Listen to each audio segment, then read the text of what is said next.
Hello, children. Let's continue the essay come September.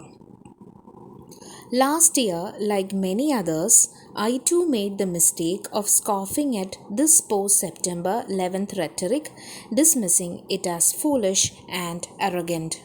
Arundhati Roy says that mocking at the post September 11th rhetoric was a mistake. The effective speaking and writing that supporting the war against terror was not a foolish thing, says Arundhati Roy. She says that it was actually a very clever recruitment drive for a dangerous war. The rhetoric would stimulate the people of America to support war against terror. Arundhati Roy has become critical against this war against terror. She says that the rhetoric, that is the very effective speech and writing after the attack that was circulated in US, was a canny or a clever recruitment drive for a misconceived dangerous war. And she says it was a dangerous war. And there is a work also by Colleen Elizabeth Kelly that is Post 9/11 American Presidential Rhetoric, a study of proto-fascist discourse.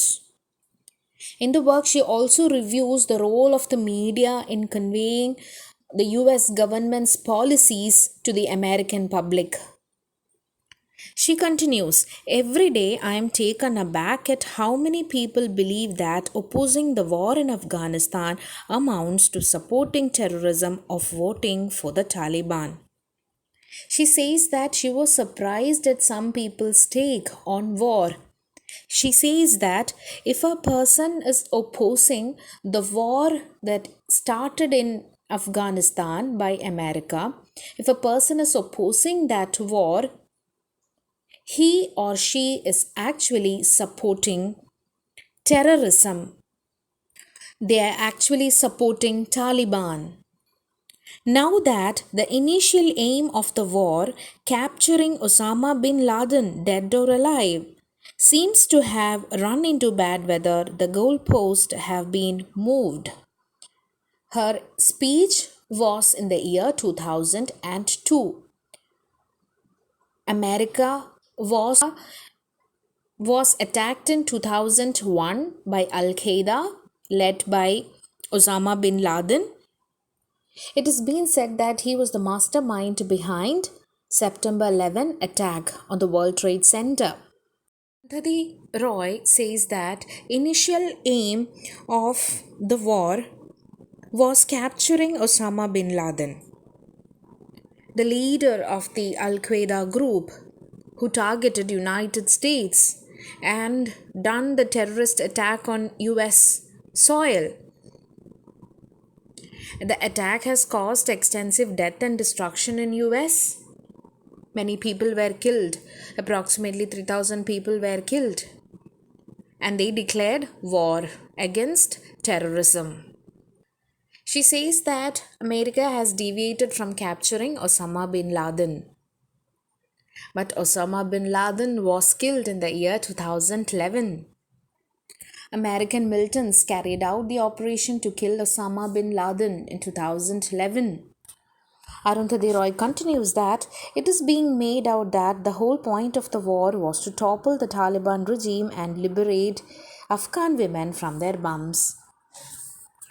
US has initiated war on terror, but Arundhati Roy says that US government has deviated from the goalpost of capturing Osama bin Laden, and it is being made out the whole point of the war was to overthrow the Taliban and thereby to save or liberate Afghan women. What Arundhati Roy says is that instead of targeting that single person, leader of Al Qaeda, the US government and its militants were killing a large number of people from the Islamic nation. And they were saying that they need to liberate women from Taliban. Because under Taliban regime, women suffered. Under Taliban regime from 1996 to 2001, they banned education for women. Girls were to be confined at home. They had to go outside with only with a male family member, and they denied jobs and they denied freedom. And Arundhati Roy says that, and the men in Afghanistan also married 3 to 4 times. Polygamy was there in Afghanistan, that the Muslim men married to multiple women. Arundhati Roy says that women suffered under Taliban, they were exploited sexually also, and we are being asked to believe that the US Marines are actually on a feminist mission. There was a laughter and applause from the crowd for Arundhati Roy. In the name of liberating Afghan women, they were attacking Afghanistan, they were attacking people. And Arundhati Roy says that, mocks them, that US Marines were actually on a feminist mission to liberate women. If so, will their next stop be America's military ally Saudi Arabia? She questions. Because in Saudi Arabia also women need to follow certain rules. And she is scoffing at America, and she is asking that whether the America's next mission would be to liberate women of Saudi Arabia. Think of it this way. In India, there are some pretty reprehensible social practices against untouchables, against Christians and Muslims, against women. There are some disgraceful practices are there against untouchable people, against Christians, Muslims, minorities, against marginalized people. Pakistan and Bangladesh have even worse ways of dealing with minority communities and women. പാകിസ്ഥാനിലും ബംഗ്ലാദേശിലും പല രാജ്യങ്ങളിലും മൈനോറിറ്റീസിന് ഒരുപാട് പ്രശ്നങ്ങൾ ഉണ്ട്. അവർ oppressed ആണ് പല കൺട്രീസിലും. And she is asking that should they be bombed? എല്ലാ കൺട്രീസും അങ്ങനെ അറ്റാക്ക് ചെയ്യപ്പെടുമോ? Should Delhi, Islamabad and Dhaka be destroyed? Is it possible to bomb bigotry out of India? Is it possible to destroy the prejudiced mind against a particular group of people in India? And she again asks, can we bomb our way to a feminist paradise? Is that how women won the vote in the US? By killing the people who oppresses women? Is it that by destroying patriarchal figures that the women won the vote in the US? She asked. Or how slavery was abolished, whether it was through a war. Can we win redress for the genocide of the millions of Native Americans upon whose corpses the United States was founded by bombing Santa Fe? She again asked that, can we have a remedy? Can we obtain or attain a remedy for the killing of the natives, killing of millions of Native Americans by America in Santa Fe? The destruction in Santa Fe, regarding that, it's been said that more than 100 years of pain and sufferings of the indigenous people. Many Native Americans were killed by the white settlers. None of us need anniversaries to remind us of what we cannot forget. So it is no more than coincidence that I happen to be here on American soil in September, this month of dreadful anniversaries. September month is not only a bad month for America. It is also a very bad month for many countries, the countries which was invaded and destroyed by America. Uppermost on everybody's mind, of course, particularly here in America, is the horror of what has come to be known as 9/11. The dreadful event that the people in America has is about of 9/11 attack. Nearly 3,000 civilians lost their lives in that deadly terrorist attack. The grief is still deep, rage still sharp. President Bush said, "We are supported by the collective will of the world. It was an attack on the heart and soul of the civilized world." The tears have not dried. More than 3,000 people died. Many children lost a parent. Many pregnant widows were there. Many police officers were killed.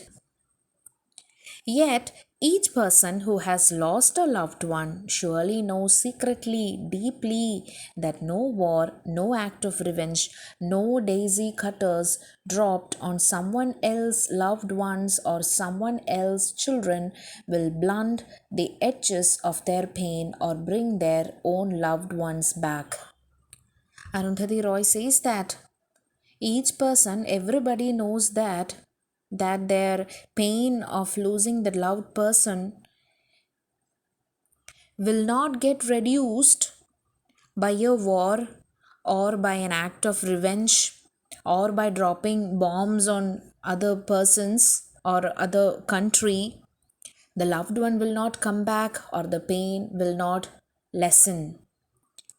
Arundhati Roy continues, war cannot avenge those who have died.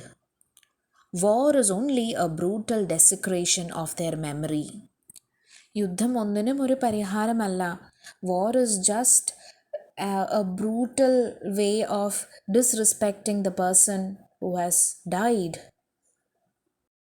To fuel yet another war, this time against Iraq, by cynically manipulating people's grief, by packaging it for TV specials sponsored by corporations selling detergent and running shoes, is to cheapen and devalue grief to drain it of meaning.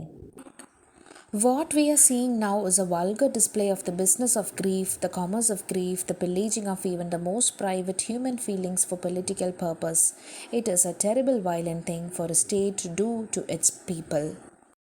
She says that TV programs were also there that manipulate people's grief on the attack. It was aired on the self-interest of US government to stimulate people to start another war against another countries. US believed that Saddam Hussein, the president of Iraq, also supported Al-Qaeda, saying that Iraq also supported terrorism. America was planning to invade Iraq and they invaded in 2003. TV programs, TV shows of America was also flooded with people's grief on the attack of 9/11. Arundhati Roy says that the commercials also devalue grief of the people. The grief then doesn't have any meaning at all.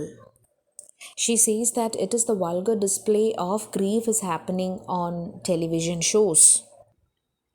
She lashes out her speech at the government. She says that it is for the political purpose the grief has been displayed. She says that it is a vulgar display of the business of grief. Political purpose is that to invade Muslim countries that suspected to support terrorism. It is a terrible, violent thing for a state to do to its people. That is for political purpose, displaying or manipulating people's grief. Arundhati Roy says that it is not a clever enough subject to speak of from a public platform about this grief. But what I would really love to talk to about is loss. Loss of the people, loss and losing, grief, failure, brokenness, numbness, loss of feeling or uncertainty in the life, fear, the death of feeling, death of dreaming. She is listing out all these things which are the result of war, the absolute relentless, that is continuing unfairness of the world, endless loss, the habitual unfairness of the world. What does loss mean to individuals? We say loss is for the country, war against one country to another. But actually loss happens to each individuals. Children lose their parents, husband loses wife loses husband, parents loses children. And what does it mean to whole cultures, whole people who have learned to live with it as a constant companion?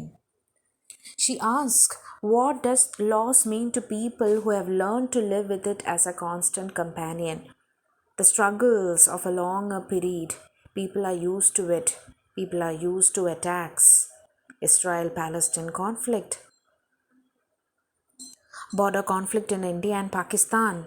She's asking question, what is loss up to them? People who have learned to live with it. Loss is like a constant companion for them.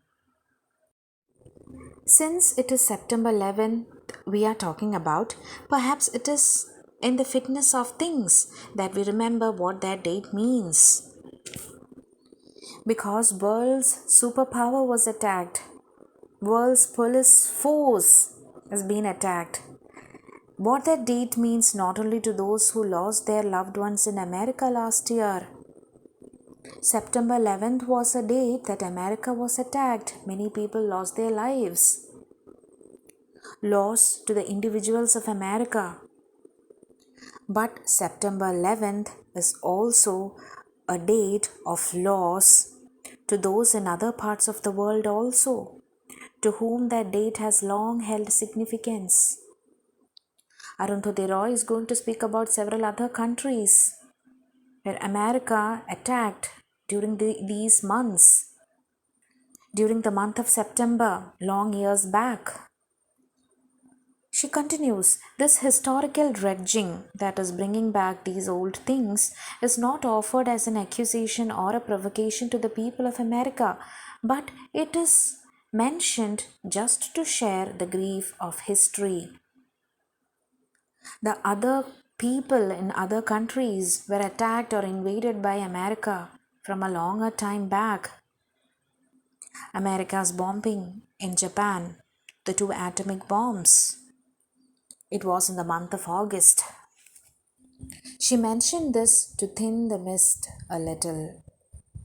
That is to say to the citizens of America in the gentlest, most human way, welcome to the world, because whole world, almost all parts of the world, suffered in the hands of America, suffered attacks from America. There was applause from the audience.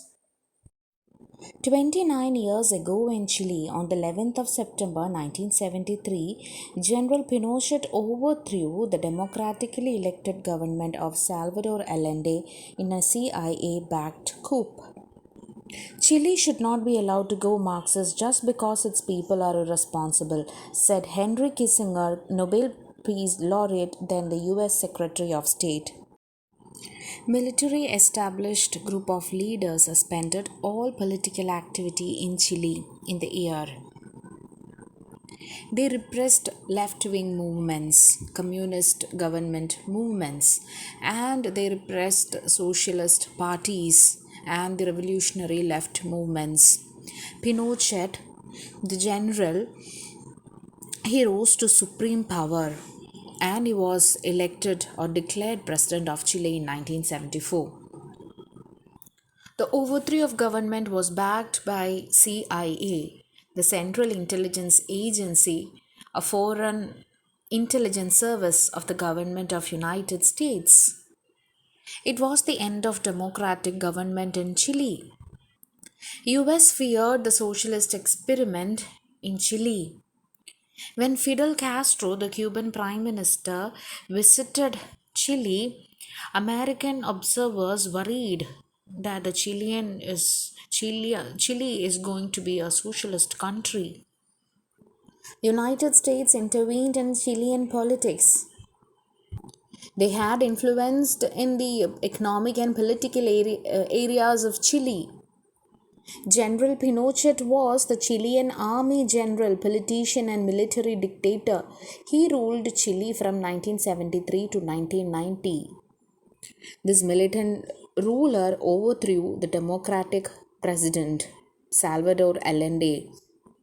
It has been said that CIA already received information about the military coup or the forceful overthrowing of the government.